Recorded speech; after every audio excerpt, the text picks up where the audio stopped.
देखा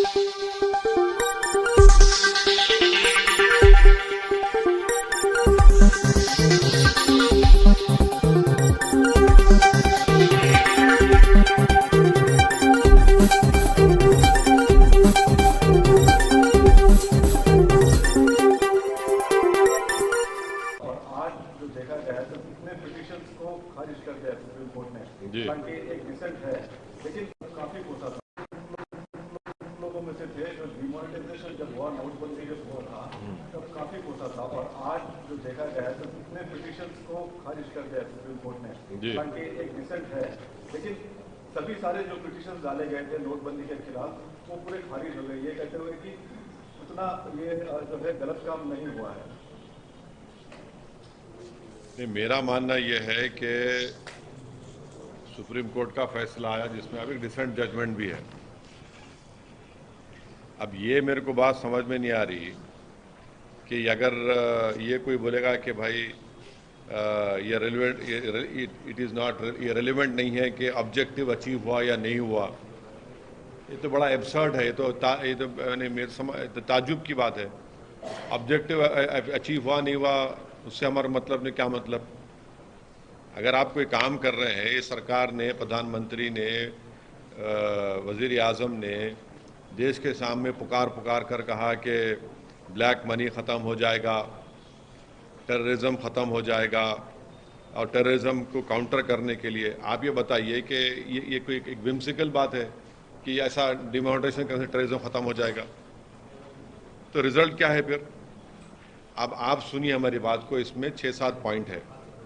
पहली बात तो ये है कि ब्लैक मनी डिस्ट्रॉय करने का ये पर्पस, टेररिज्म काउंटर करने का जो मकसद था, ये सब विम्सिकल था, ये सब था ही नहीं है।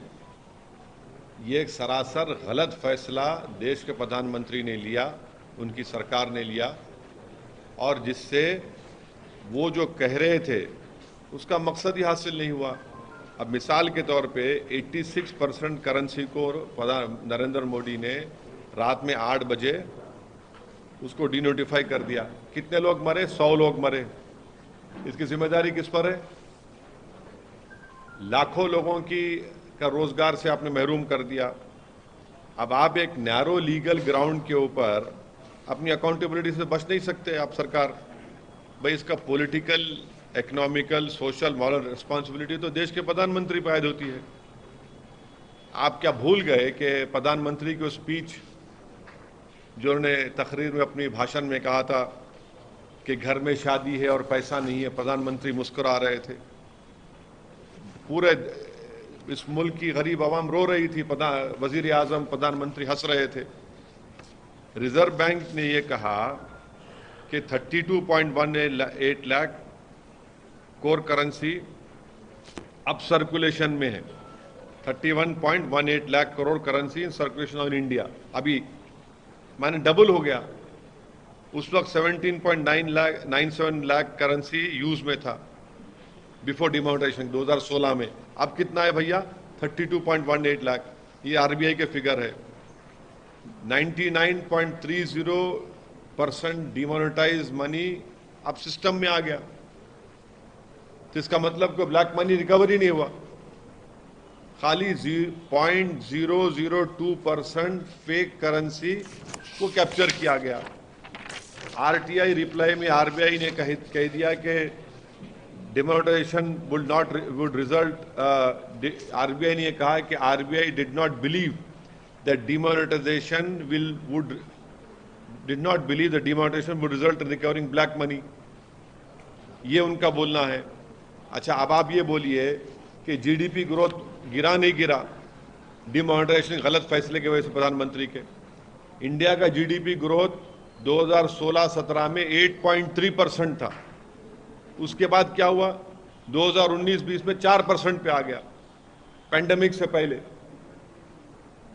8 से 4% पे आ गया डिमोनेटाइजेशन करने पर। अच्छा, और एक चीज, अजीम प्रेमजी यूनिवर्सिटी की रिपोर्ट है, जिसमें अजीम प्रेमजी यूनिवर्सिटी ने रिपोर्ट में अपने कहा कि 50 लाख लोगों की नौकरियां चले गई डिमोनेटाइजेशन की वजह से। आप लोग बाजा बजाओ मीडिया वाले, 50 लाख की रिपोर्ट उनकी है। दूसरी बात यह है कि डिमोनेटाइजेशन से 5 years prior to demonetisation household financial liability average at 3.06% of gross national disposable income. This went up sharply to 4% of GNDI in 2007 and 18. अब आप बोले liabilities went up by 83% from rupees 3,7096 crore in 2016-17 to 6,79,349 crore in 2017-18. इसका मतलब क्या है कि in other words more and more people had taken out loans. After demonetisation सब लोग लोन लेना शुरू कर दिए. और एक बात आप सुनिए, मैन्युफैक्चरिंग शेयर ऑफ जीडीपी 16% था मेक इन इंडिया जब लॉन्च हुआ था, आज 13% है. Total jobs in manufacturing sector जो है 5.7 crore to 2.7 crore after 2016. Manufacturing sector में 5.1 करोड़ थे, डिमोनेटाइजेशन के बाद 2.7 करोड़ हो गए. और एक बात आप लोगों को समझाने के लिए, आज भारत में 5 करोड़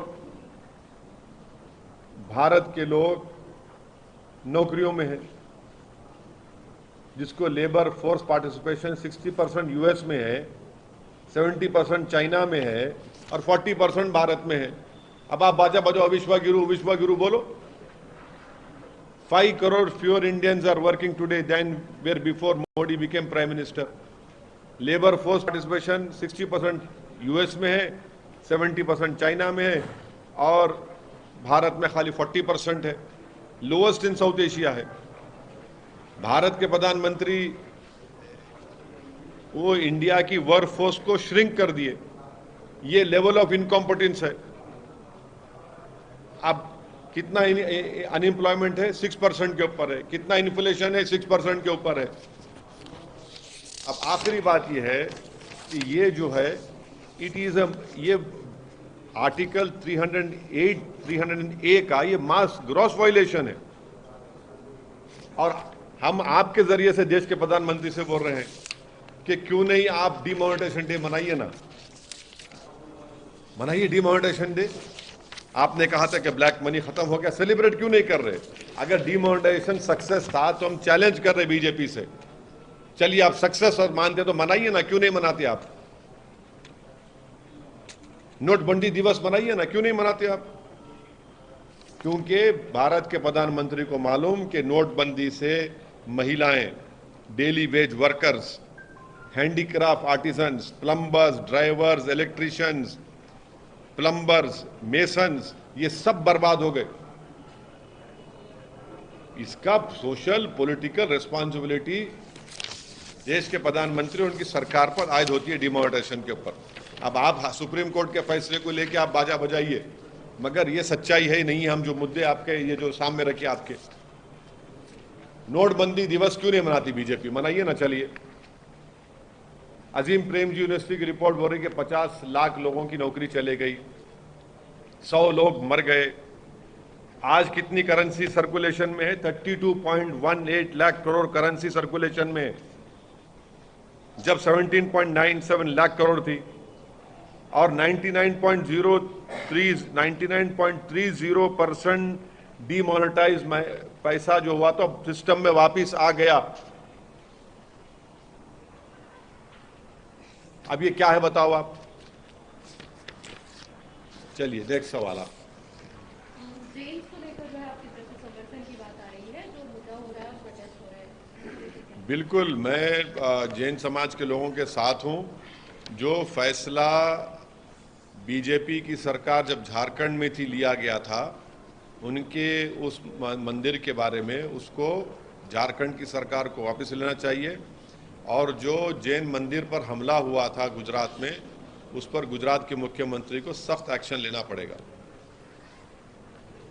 वजह क्या आप बता रहे हैं, आप अपनी तरफ से? अरे वजह भाई उनका रिलीजियस प्लेस है, वहां पर आप शूटिंग कर रहे हैं. वहां पर उनके उस मंदिर में झारखंड में आप क्या क्या यानी वो जगह उनके लिए एक पवित्र जगह है उनके लिए. आप वहां पर क्या क्या सब तमाशे हो रहे हैं, वहां पर गलत है वो, बिल्कुल. वो भाई छोटा समाज है तो उनके भी तो कोई वैल्यू है, उनकी भी तो फीलिंग्स है, उनका भी तो रिलीजियस रेस्पेक्ट करना चाहिए उनके उस चीज़ को। हल्द्वानी को लेकर क्या कहेंगे? आपकी तरफ से समर्थन आ रहा है वहाँ पर, आपका और कांग्रेस का समर्थन जो है उनको मिलता है वहाँ पर, क्योंकि वो जमीन को एक बात सुनिए, जब दिल्ली में इलीगल कॉलोनीज को मोदी सरकार रेगुलाइज करती है, दिल्ली में चुनाव से पहले करती है, यहां पर 2016 में वही स्टेट गवर्नमेंट ने ये कहा कि ये स्टेट की प्रॉपर्टी है। आज वहां की उत्तराखंड की बीजेपी की सरकार ये कह रही है कि स्टेट की नहीं है प्रॉपर्टी।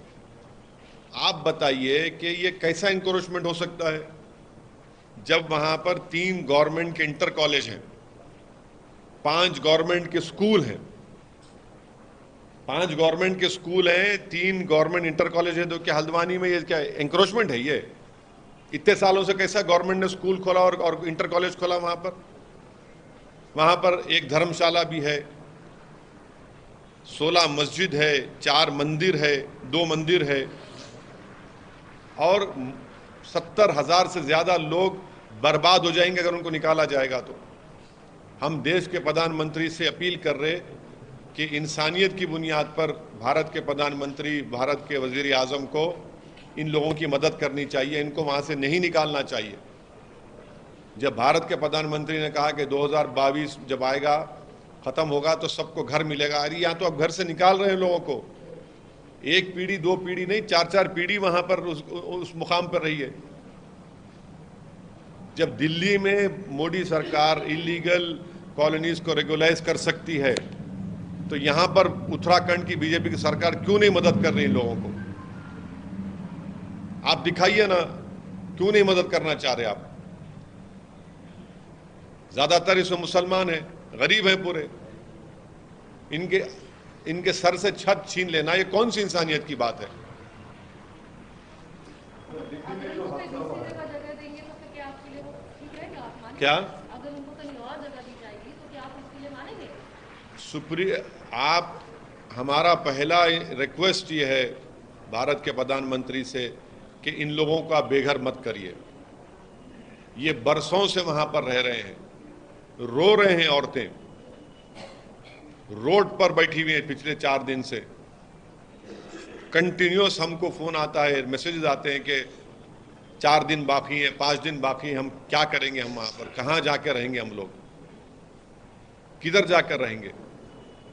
अरे आप इनको इंसान के तौर पर देखिए भाई, इनकी मदद करिए। अगर सरकार चाहे तो बहुत कुछ कर सकती है, इनको आप बेघर मत करिए। सर, राजौरी में मिलिटेंट्स फायरिंग में 6 लोगों। हाँ, अब आप सुनिए, डिमोनेटाइजेशन जब हुआ था, क्या कहा था बीजेपी ने? क्या कहा था? पत्थरबाजी खत्म हो गई, टेररिज्म खत्म हो गया। आप बताइए, ये मोदी सरकार की नाकामी है। राजौरी में, जम्मू में ये टेररिज्म फैल रहा है। जम्मू में अब ये कैसा है भैया कि टेररिस्ट कैसा आके मार के जाते हैं? ये मोदी सरकार की नाकामी है। डिमोनेटाइजेशन में तो बड़े दावे किए थे आपने, और आज राजौरी में जिन लोगों को मारा गया हम उसका कंडेम करते हैं, और ये बीजेपी सरकार की सरासर नाकामी है, फेलियर है उनका। ये कश्मीरी पंडित मर रहे हैं, अब तो जम्मू में आ गया ये। अब आप बताइए इसकी जिम्मेदारी किस पे डालेंगे आप? पॉलिटिकल फेलियर है मोदी सरकार का। यकीनन टेररिज्म पड़ोसी मुल्क से आ रहे हैं, टेररिस्ट आ रहे हैं, मगर आप क्या कर रहे हैं? आपने तो कहा कि 370 हटा दिए तो सब खत्म हो गया। कहां खत्म हो रहा है?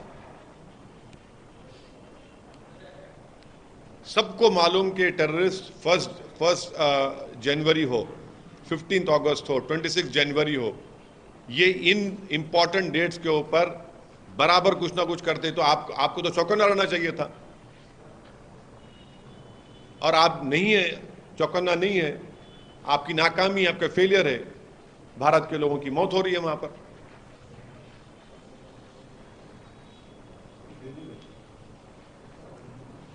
दिल्ली में जो हादसा हुआ है सर, ये ये एक घिनौना और बर्बरियत की एक मिसाल है। अफसोस इस बात का होता है कि हमारे इस अजीम मुल्क में ऐसे मर्द हजरात हैं जिनके दिलों में एक नफरत है ख़वातीन के बारे में। माने बर्बरियत, हैवानियत की मिसाल है जो दिल्ली में हुआ है। टक्कर मारते हैं और उस लड़की को घसीटते हुए लेकर जाते हैं, उसकी मौत हो जाती है उसमें। जितना भी इसकी मजम्मत की जाए, कंडेमनेशन किया जाए, कम है। और ऐसे क्रिमिनल एक्शंस में सख्ती के साथ इनके ऊपर केस चलना चाहिए और प्रोसिक्यूशन का, सरकार का काम यह है कि उनको सज़ा दिलवाए, पूरे एविडेंस जमा करके इस केस को स्ट्रांग बनाकर उनको सज़ा दिलवाए। जब तक इनको आप सज़ा नहीं दिलवाएंगे ऐसे ही करते रहेंगे। एक टक्कर मार दिया, कोई बच्ची को घसीटते लेके जा रहे हैं, क्या है भाई ये? और वो भी मुल्क के दारुल हुकूमत में, कैपिटल में ये हो रहा है।